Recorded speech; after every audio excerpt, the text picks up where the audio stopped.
सतयुग में एक समय देवता और असुर ब्रह्मांड में सबसे शक्तिशाली बनना चाहते थे। वे दोनों भगवान विष्णु के पास अनंत शक्ति का रहस्य जानने गए। भगवान विष्णु ने सुझाव दिया कि देवता और राक्षस दोनों मिलकर क्षीर सागर का मंथन करें, जिससे अमृत निकलेगा जो शक्ति और अमरता प्रदान करता है। सागर का मंथन? पर प्रभु ये कैसे संभव होगा? हाँ प्रभु, इतने विशाल समुद्र को किस प्रकार मथा जाएगा? भगवान विष्णु बोले, समुद्र मथने के लिए मंदराचल पर्वत से आज्ञा लो और रस्सी के लिए भगवान शिव से वासुकी नाग लेने की प्रार्थना करो। ये सब तभी संभव हो पाएगा। जो आज्ञा भगवान। हम सभी महादेव के पास वासुकी नाग लेने की प्रार्थना करने जा रहे हैं। और हम सभी मंदराचल को लेने जा रहे हैं। अब तो अमृत कलश हमारा ही होगा।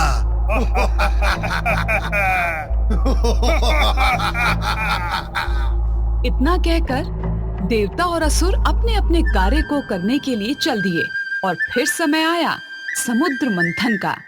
मंदराचल पर्वत को स्थायी रूप से टिकाने के लिए नारायण ने एक कछुए का रूप लिया, जिसे कूर्म अवतार यानी कच्छप अवतार के नाम से जाना गया। कछुए की कमर पर मंदराचल पर्वत और उसमें रस्सी के रूप में वासुकी नाग को लपेटकर समुद्र मंथन शुरू हुआ और अपना अपना बाहुबल दिखाने लगे। तुम सभी देवता अपने ऊपर बड़ा अभिमान करते हो ना, पर अब तो अमृत कलश हम ही लेकर रहेंगे। हाँ भाई, सही कहा तुमने। बहुत मूर्ख बना चुके ये देवता हमें। स्वर्ग भी इन्हें मिला, पर अब और कुछ नहीं मिलेगा। वो चाहे कितना भी जोर क्यों ना लगा लें, अमृत तो हम ही लेकर रहेंगे।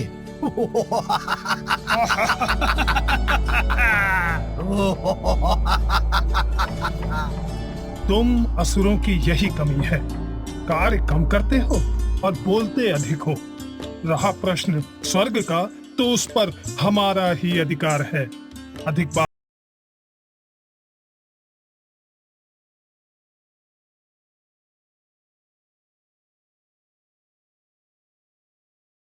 वाली कामधेनु गाय और कल्प वृक्ष, जिसे मनोकामना पूर्ति वृक्ष भी कहा जाता है।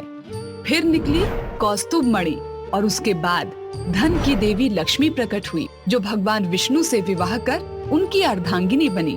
और इसके बाद निकला कालकूट विष। इस विष के प्रभाव से तो हमारी आंखें जल रही हैं। ये क्या प्रभु, अब क्या करें हम? रक्षा कीजिए भगवान। अगर यही स्थिति रही तो पूरे सागर में विष फैलने से समस्त संसार नष्ट हो जाएगा प्रभु। अरे, तुमने तो कहा था इस समुद्र में अमृत है, और अब ये विष कहाँ से आ गया? तुम देवताओं ने प्रभु नारायण के साथ मिलकर हम असुरों के साथ छल किया है। अब इस विष का क्या होगा? देवता और असुर आपस में बात ही कर रहे थे कि तभी महादेव आ जाते हैं और उस कालकूट विष को पी लेते हैं। इसीलिए महादेव का एक नाम नीलकंठ भी पड़ा। इसी प्रकार कई वर्ष बीत जाते हैं और फिर अंत में कार्तिक मास के कृष्ण पक्ष की त्रयोदशी के दिन भगवान धन्वंतरी आयुर्वेद का ज्ञान और अमृत का कलश लेकर समुद्र मंथन से प्रकट होते हैं। और तभी से इसी दिन को धनतेरस के रूप में मनाया जाने लगा।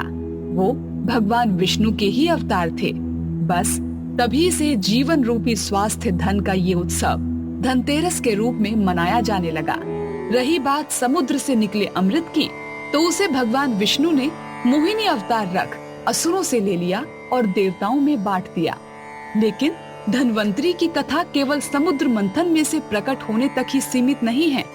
वो जीवन को निरोग रखने वाले, अमृत को लाने वाले देवता माने जाते हैं। पुराणों में तो उन्हें आयुर्वेद का देवता माना गया है। इसीलिए धनतेरस पर धन्वंतरी भगवान की पूजा की जाती है।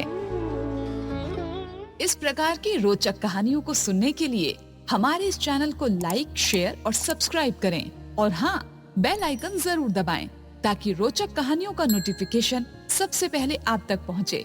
नमस्कार।